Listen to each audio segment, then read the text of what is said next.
Welcome to my mathematical archetypes final presentation, which is called Fibonacci and Flowers. Naturally occurring mathematical patterns create optimal growth circumstances for plants, as well as eye-catching beauty. This study explores whether or not humans tend to prefer floral arrangements that employ one of the many naturally occurring patterns found in Mother Nature, the Fibonacci sequence. So what is the Fibonacci sequence? An extra cool pattern of numbers that when you work with them, cool things happen, according to my 10-year-old. We were trying to come up with original definitions for the Fibonacci sequence. And mine is, it's a sequence of numbers starting with 0 and 1, where each ascending number is found by adding it to the number before it. So as you can see, 0 plus 1 equals 1. Add 1 to the number that came before it. 1. You have 2.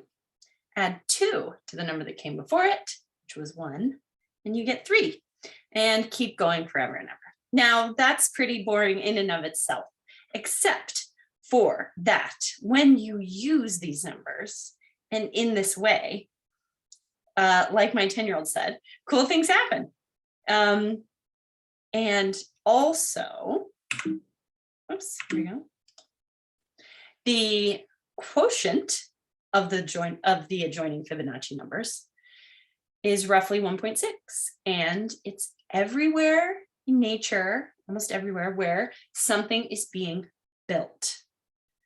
This is my attempt at drawing the golden rectangle on my computer, which I used this and held this up against the screen and created a 1 centimeter square. So now that I'm in presentation mode, it's blown up a bit. But I've put A in blue, B in red, and no matter what it is, the quotient is roughly 1.6, and that is this phi number. Yeah. Things in the natural world grow in the Fibonacci sequence or the golden ratio. Phi. Phi is a proportion found in natural growth. You can use golden mean calipers and draw lines into larger and larger phi sections. This pattern is the frame of ideal expansion found in the whole and in great detail of the human body and all kinds of flowers and their numbers of petals. The piano keyboard, leaves, pine cones, pineapples, the way that they grow. And these are all examples from Schneider's book. Throughout his book. Mathematics are used to create floral arrangements all around the world. Here I have 2 basic examples. One is a terrible example of Ikebana, which I did in my backyard. And on the right is an example of more Western style. Sneakily, math has been used in both. I'll just talk a little bit about Ikebana first, because Ikebana, while it does use the number 3, I could not find the golden ratio used in Ikebana. What I did find is some other math. So this Ikebana arrangement has 3 elements, the shin, the soe, and the hike. And the shin being the tallest. The shin's height should always be the height plus the width of the container times 1.5 to 2. The soe should be 3/4 the height of the shin.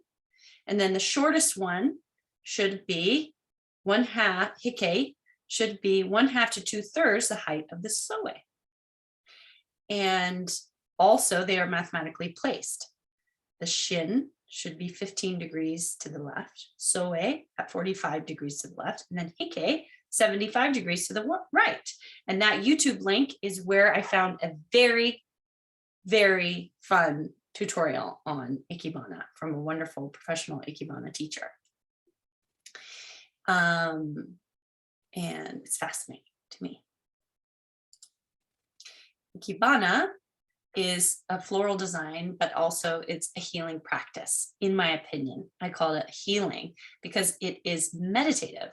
And it does remind me of, throughout our book, Schneider's book, how using a compass can be a mindful meditative practice, which was a theme I really enjoyed throughout our whole class.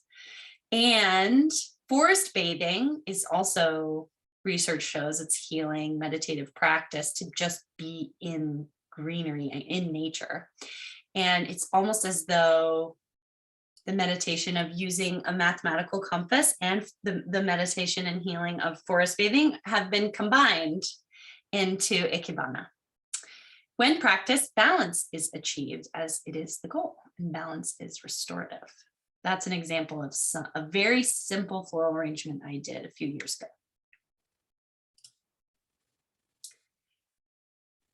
When I was researching Ikebana, I came across two ideas that were interesting to me personally. Symmetry is a mathematical concept we come across a lot, and we came across a lot in this semester. And I did 1 or 2 discussions on symmetry of leaves and flowers. Ikebana is asymmetric.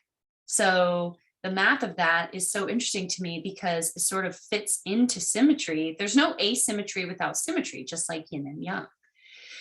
I found this quote to be very interesting. There are considerable mathematical difficulties in developing precise theories of asymmetric aspects widely encountered in nature, in both ecosystems and the environment, as well as the universe at large, that may appear to be globally symmetric without actually being so. And asymmetry in Ikebana. Ikebana is the yin to Mother Nature's yang. It highlights and thereby honors the empty space, and it creates balance with its minimalism. In nature, sometimes it looks chaotic.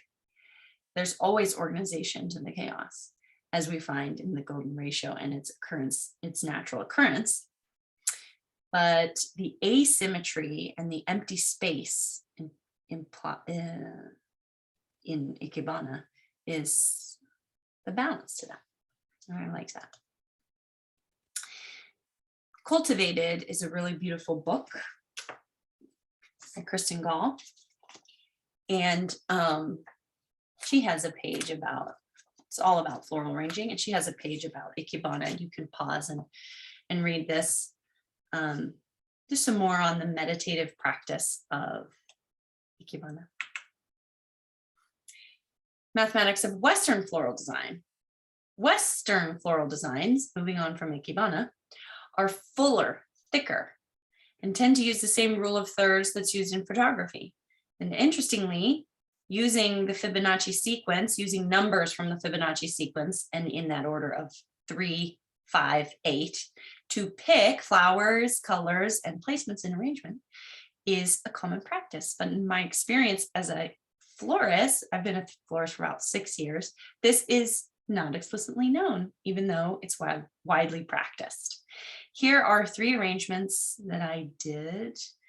And the number 1, you can see that I used 3 colors, 3 shades, I would say, of the same color. There's a little bit of white, there's peach, and there's pink, sweet peas.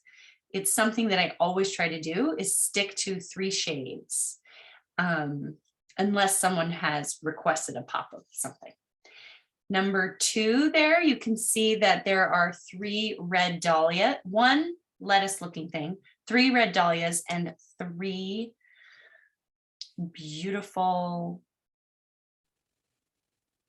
oh my goodness, I forgot what those are called off the top of my head. I've been working with flowers for too long. And using the number of 3 creates a balance that is eye-catching. And if you look at number 3 here, I posted this photo to show that beautiful arrangements tend to have 3 places where your eye, it kind of looks. So you can notice the triangular shape of this arrangement. There's 3, and then a line of dahlias going up, and then a big dahlia at the top. So there is a method to the madness. So just take a moment.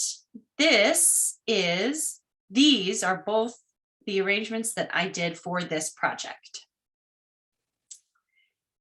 These 2 arrangements use some similarities and some differences.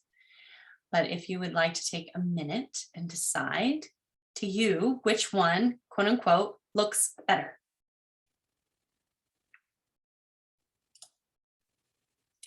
Number 1 has 2 peach roses, 1 pink rose, 4 lilacs, 4 of those orange puffs, and 11 orange ranunculus, and some greenery. Oops. Oh, shoot. Here we go. So the second one has 3 peach roses, 3 lilacs, 5 orange puffs. The 5th one is hiding behind the topmost rows, 8 orange ranunculus, and greenery in 3 main places. So you can probably tell right off the bat, this is the one I used math for. I took a poll and I had 166 people engage in my poll. And you can see that the one where I used my numbers from the Fibonacci sequence got more votes, and so was more pleasing to the eye. And my idea going into this was pretty obvious. So I thought it was very fun that some folks preferred the top one, the more whimsical with willy-nilly positioning of the flowers and that one random pink rose. It's beautiful. How can we not say that it's so beautiful? Of course it is. But I just liked that the second one, it's almost guaranteed that if you use the numbers 1, 3, 5, and 8 and stop there, I mean, you don't even have to stop there, but if you do, it's foolproof and you can create professional looking floristry, which is very fun. This was the winner. In conclusion, these are some things to think about. It is so interesting to me that the patterns that Mother Nature uses are naturally pleasing to the human eye in nature and when replicated. It is very interesting to note that nature is healing. So, is math healing? I thought about that all throughout doing this. The fact that Fibonacci sequence is discoverable and was discoverable and repeatable infinitely spoke to me in that we love Mother Nature and she loves us back because she shows ways for us to find these incredible things. This is from my paper, copied and pasted from my final paper. Mother Nature often works using the Fibonacci sequence as evidenced in the ratios of how sunflowers grow their seeds in the middle, or the patterns of spiraling pineapples. This study explores whether humans tend to prefer floral arrangements that employ the Fibonacci sequence. And we do.